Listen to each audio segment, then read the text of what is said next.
হাৰ্থৰূপ জুবিন গাৰ্গৰ অনাকাংক্ষিত মৃত্যুৰ খবৰে সমগ্ৰ বিশ্বকে শোকস্তব্ধ কৰি তুলিছে। যোৰহাটবাসীকো মৰ্মাহত কৰি তুলিছে এই খবৰে। কিন্তু ইয়াৰ মাজতে যোৰহাটৰ বঙালপুখুৰীস্থিত এটা ঘৰত এই মুহূৰ্তত এক শোকাকুল পৰিৱেশে বিৰাজ কৰা পৰিলক্ষিত হৈছে।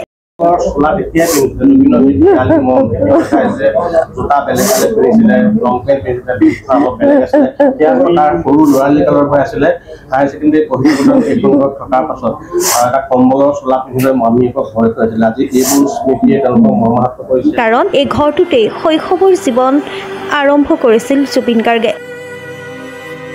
হাৰ্থৰূপ জুবিন গাৰ্গৰ জন্ম এই ঘৰটোত নহয় যদিও এই ঘৰটোতেই ডাঙৰ দীঘল হৈছিল জুবিন গাৰ্গ। পাছলৈ ঘৰটো কোনো আত্মীয়ক বিক্ৰী কৰা হয় যদিও প্ৰায়ে ঘৰটোলৈ আহিছিল জুবিন গাৰ্গ। ঘৰটোৰ চৌহদত জুবিন গাৰ্গে ৰোপণ কৰিছিল এজোপা বিশেষ গছৰ পুলি।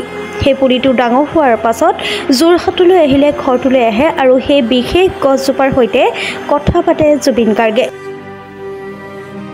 বৰ্তমান এই ঘৰটোৰ সন্মুখত ঘৰৰ গৰাকীসহ যোৰহাটৰ বহু লোক উপস্থিত হৈ জুবিন গাৰ্গৰ স্মৃতি ৰোমন্থন কৰি এক প্ৰকাৰ আৱেগিক হৈ পৰিছে। ইফালে হাৰ্থৰূপ জুবিন গাৰ্গৰ মৃত্যুত যোৰহাটবাসীক গভীৰ শোক প্ৰকাশ কৰাৰ লগতে বহু অনুষ্ঠান প্ৰতিষ্ঠানে তেখেতৰ আত্মাৰ সদ্গতিৰ কামনা কৰি বন্তি প্ৰজ্বলন কাৰ্যসূচী ৰূপায়ণ কৰা বুলি জানিব পৰা গৈছে। গছজোপা লৈ পেলাই বেছিকৈ আছিলে, কোনোবাই কোনোবাই ঘৰ মাটি কিনা বিচাৰ হৈ থাকে, ইজনে সিজনে কিনে, কিন্তু তেখেতৰ নামটো জড়িত থকা এইটো ঘৰ নহয়, এইটো এটা মন্দিৰৰ নিচিনা হেৰি। সেইটো কাৰণে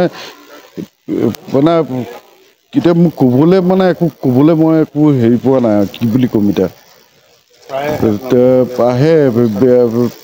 আহে আগতেতো আমি বহুতবাৰ গম নোপোৱাকৈ আহে, এই গেটখন পাৰ হৈ গুচি আহি পেলাই কাকো নেমাতে নকৰে, নিজে নিজে।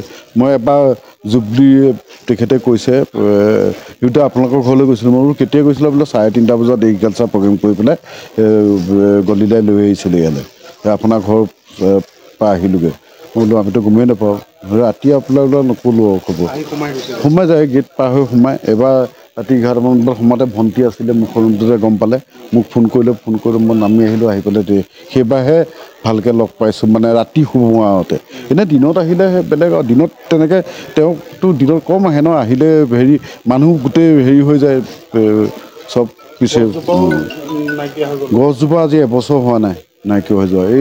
আৰু তেওঁ গছজোপা মানে কৈছিলে, মোৰ নামটো যিমান ওপৰলৈ যাব গছজোপা সিমান, আৰু এই আমাৰ ঘৰটো যিমান ওখ তাতকৈ দুগুণ ওখ গছজোপা আছিলে। কিন্তু আজি এবছৰ হোৱা নাই, গছজোপা ভাগি পৰিলে আধাতে, তাৰপিছত কাটি দিবলগীয়া হ'ল। মানে সেইখিনি দেখিবই আপোনালোকে, টিং চব তেনেকৈ আছে। আমি কেলে নাথাকিব সেইজন মানুহৰ হেৰি, আৰু আমি কেনেকৈ জড়িত হৈ আমাৰ জ্যেষ্ঠ আছিলে, হয়, কলেজৰ জ্যেষ্ঠ আছিলে। যোৰহাটৰ পৰা বিকিনেগৰ ৰিপৰ্ট, প্ৰাত টাইম ডিজিটেল। অসমৰ সংবাদ জগতখনৰ বাবে এক সুখৰ খবৰ। আপোচবিহীন ৰাইজৰ কণ্ঠ সাপ্তাহিক কবচ পুনৰ এবাৰ অসমৰ ৰাইজৰ মাজলৈ।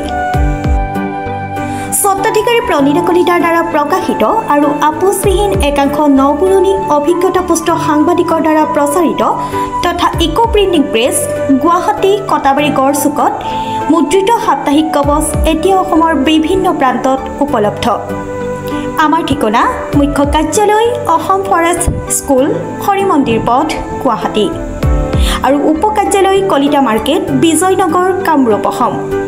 মোবাইল নম্বৰ হৈছে 9435114666, 7002472813।